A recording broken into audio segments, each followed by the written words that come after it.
to discuss today about the Gilbert multiplier cell. Now in this is the basic circuit of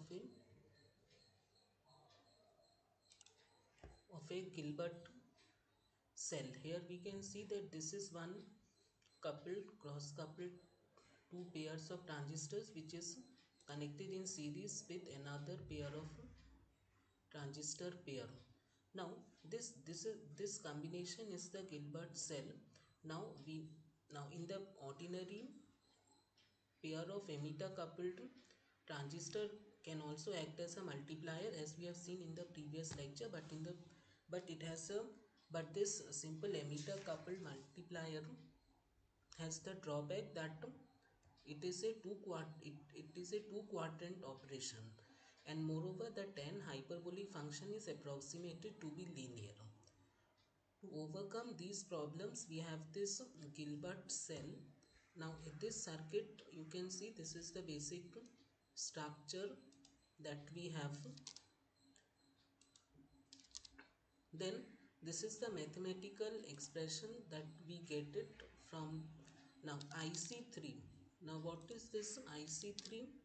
IC3, you can see this current IC3 through transistor Q3, IC4, these are the collector currents that are flowing in various transistors Q3, Q4, IC, I5, I6, flowing through transistor Q5, Q6, IC1 and IC2. Now from the basic diode equation we can write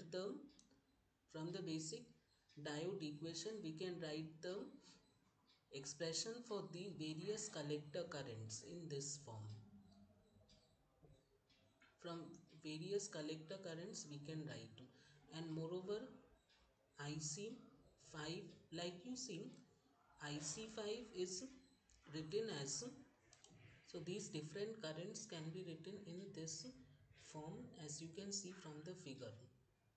From the figure, if we see, we can understand, like for this IC5, the emitter current is IC2, because if you see this IC5 here, the emitter current is IC2. So like this we can write down various expressions all in terms of V1 and V2 and the collector currents. Now this del I we can write as IL1 minus IL2. You can see IL1 minus IL2, like this we can write, or we can write as del I as IL1 is IC3 plus IC5. You can see here IL1 is IC3, here this current is flowing IC3, and here IC5. These are the two currents that make up IL1. So in this way we can write different currents.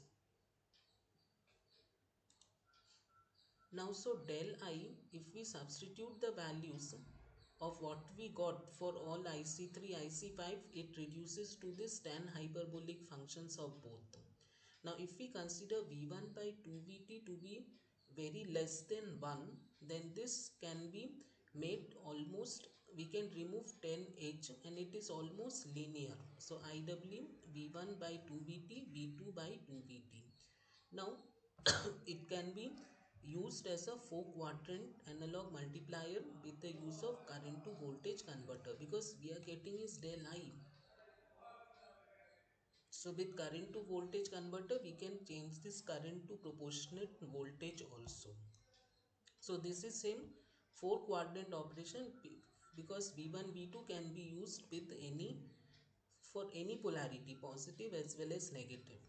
Now here the one drawback is that we have approximated tan hyperbolic to be directly proportional to V1.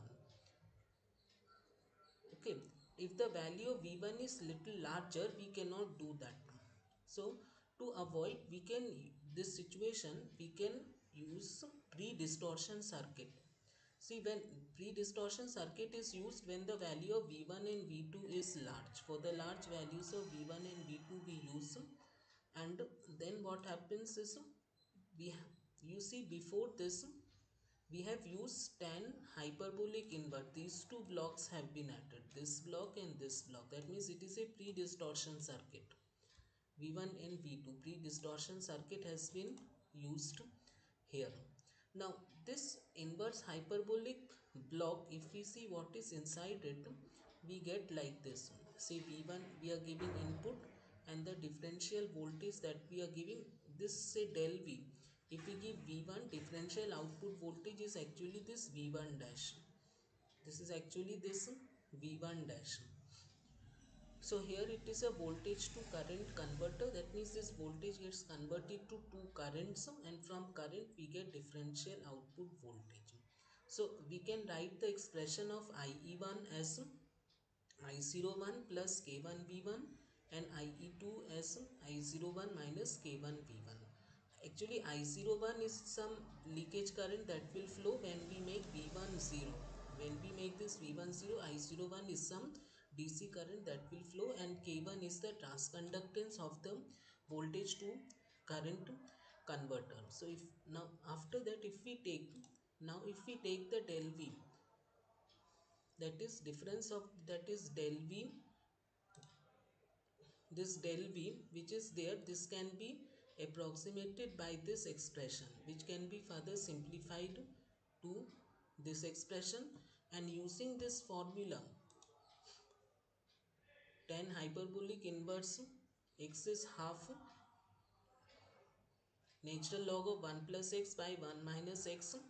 So we get, from using this formula, this expression can be this. So using that formula, this expression can be changed to this expression by taking the help of this trigonometric formula. So hyperbolic inverse is involved here. So already tan hyperbolic inverse is there. So that if we multiply by tan hyperbolic, so that will go away. So that expression will, okay, so that expression, that tan hyperbolic function will go away by using this tan inverse hyperbolic function. Thank you.